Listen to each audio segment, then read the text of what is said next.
So that said, let's dive into this.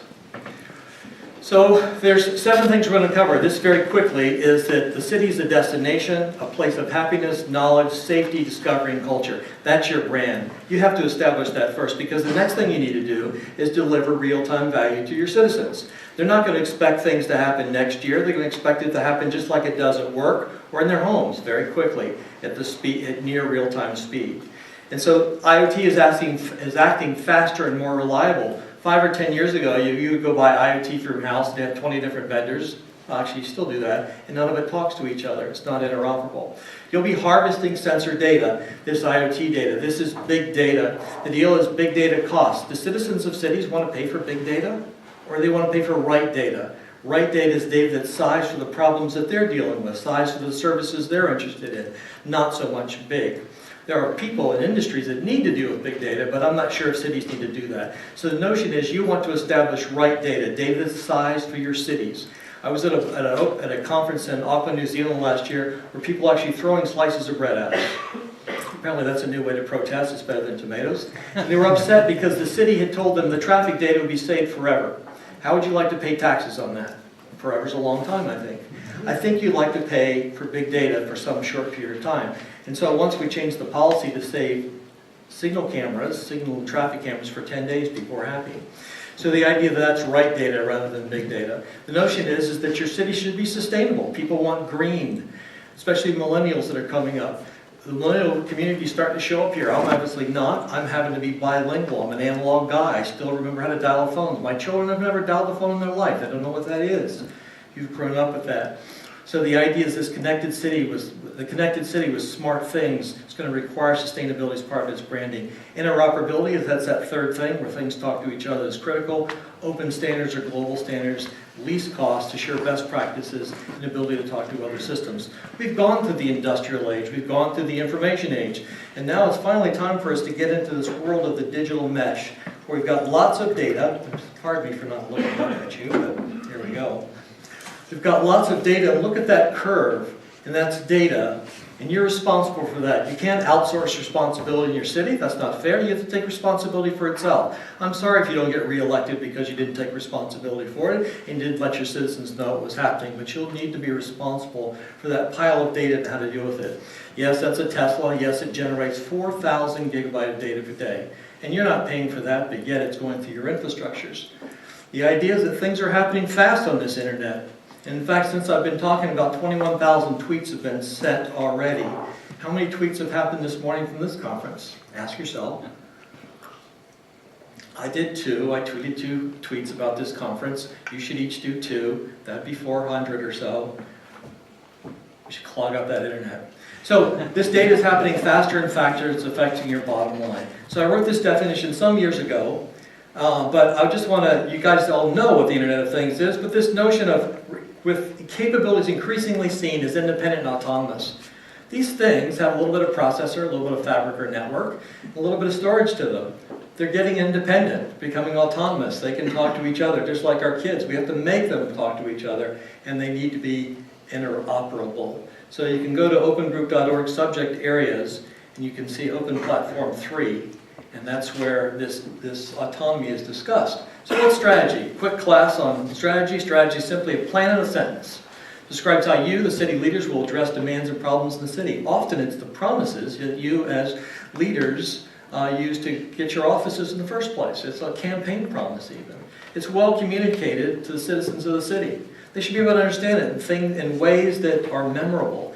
I keep forgetting in Seattle all the things that are smart until someone asked me about it. Yesterday someone tweeted some article about Seattle and its smart city-ness, and I'd forgotten how lucky I have because I've taken those things for granted. So strategy is made with a verb, a noun, some amount of time % up or down. A good example is, I'm going to increase tourism in Fredrikstad by 10% in the next 18 months by actively marketing safety. And then, the next paragraph I'm not going to read, you can create capabilities in your city that are tied to roles in your city that fit in your org chart, that tie to services, online services hopefully, that people, the human systems and machines can select from in order to solve that problem and make the city safer. That's part of your branding. That's a good story. Now I'll read the last line. Data from usage, operations, and costs are used to govern the behaviors of these services. That's your big data, now called right data. Right data is your scorecard to prove to the citizens, to the electorate, that you actually did your job, that you did what you say you do. So cities have themes or brands, and so I looked up just a few minutes ago the brand of what Lonely Planet says about Fredrikstad. It's quite a complimentary little article. That's your brand, and your smart city sells that. So travelers like myself, and I get to go apparently everywhere, that's one of the first things I do is I can look at the World Economic Forum and I see how happy the Norwegians are this week. They're quite a happy lot. And then I look to see what the Lonely Planet has to say. And the Lonely Planet has articles about every little city in the country and why I'd want to go there. And they're great little stories with pictures. And that's what your strategy sells. It sells a brand. So 5 things, and I've heard all 5 of these things this morning. This is what your smart city is going to have: connectivity, infrastructure and platform, living labs, which you've heard a lot about, communications and ecosystem development, lastly, marketing and branding. That last one is interesting. It's not trivial, and it's not cheap. And it's best shared, I think, over a community of cities and states. Imagine sharing that notion across all the smart cities of Norway. So the cost of underlying infrastructure, IT, is high. And I don't think that if I look at the brand of Fredrikstad that there's a data center jumping out at me. Maybe you don't want to own a data center. Maybe you should be using online services. In fact, maybe you should be using online services with all the cities and states within Norway. So that said, I should mention the following. Core is a capability that you own as part of your brand. Contextual, it's important to you, but you don't own it. This is what's happening in the car. Should you own your car? Should somebody else own it? You just use it when you need it. Should you own the bank or just use it when you need it? That sort of thing. Core versus contextual. I think you want to identify things that are core to your brand, things that are contextual, make it an online service.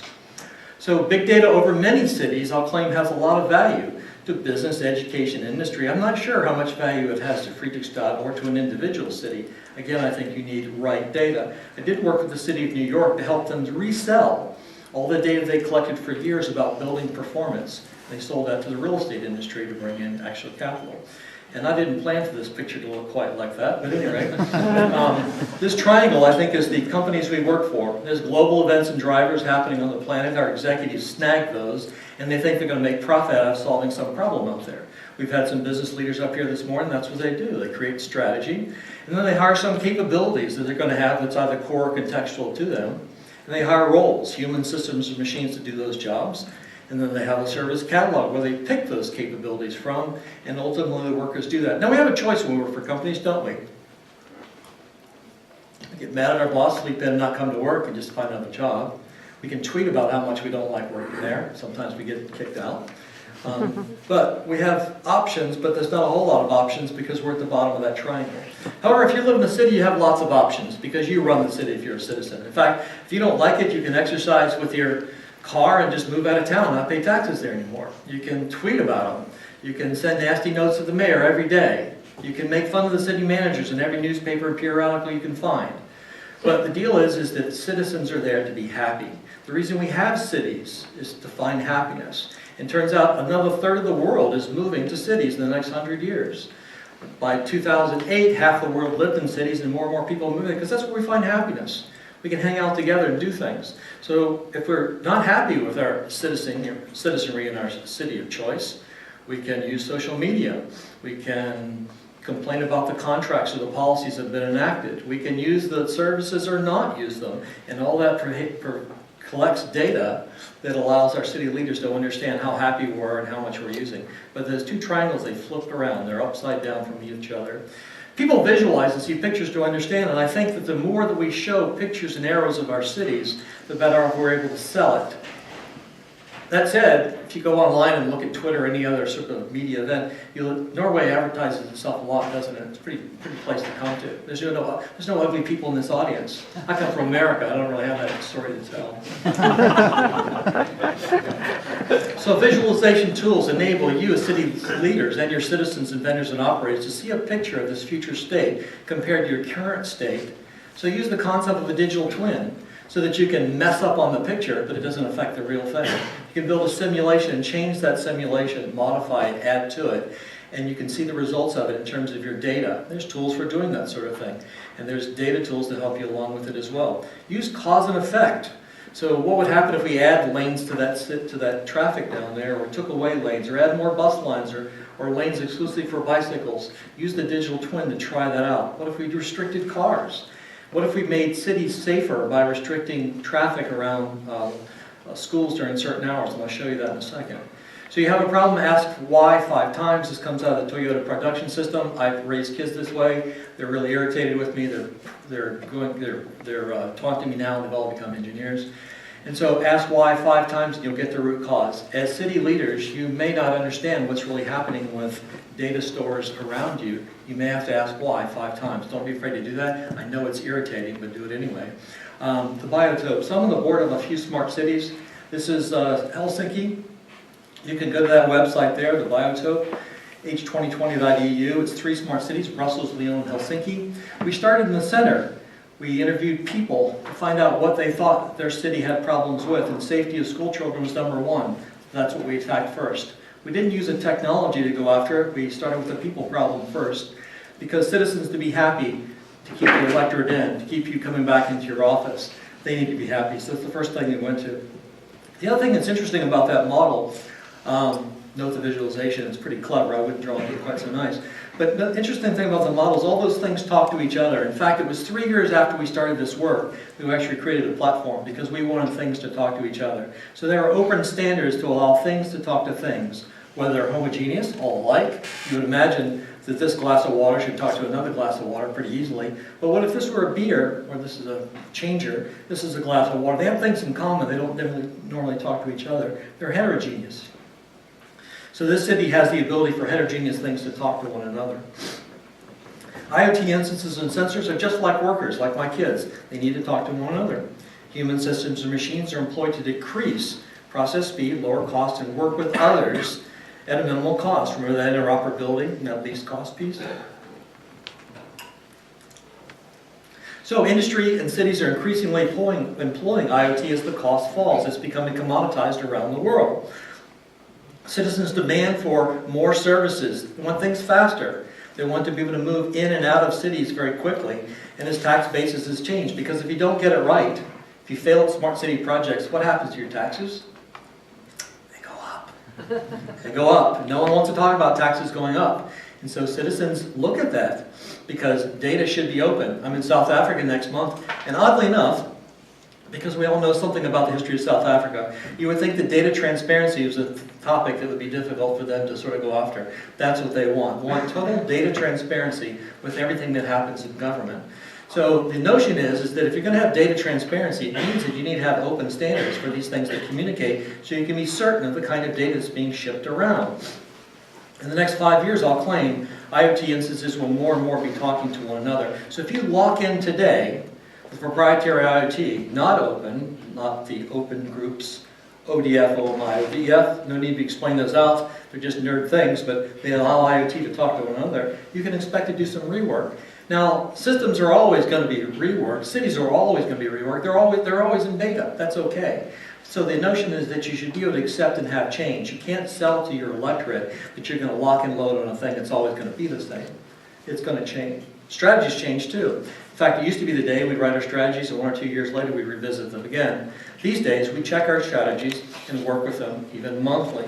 And as they change, the capabilities change and our services change. And so because you have that catalog, you can change it on demand. Just like Amazon and Apple, the Android store. It's a catalog where a place for city workers and citizens to go to pick the online services that they need. Capability, again, is work. It's used to solve a strategy. Can one catalog service work for all of Norway?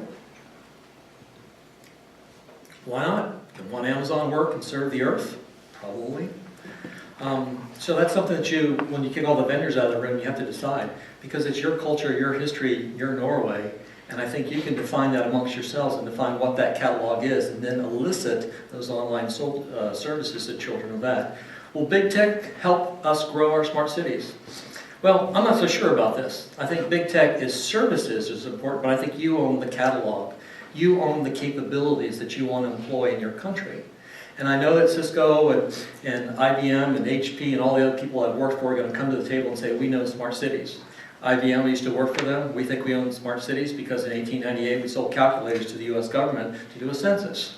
I know that Siemens thinks that they own smart cities because in 1910 they helped the German government with telegraphy, remember, and signal crossings for railroads. I think you own smart cities.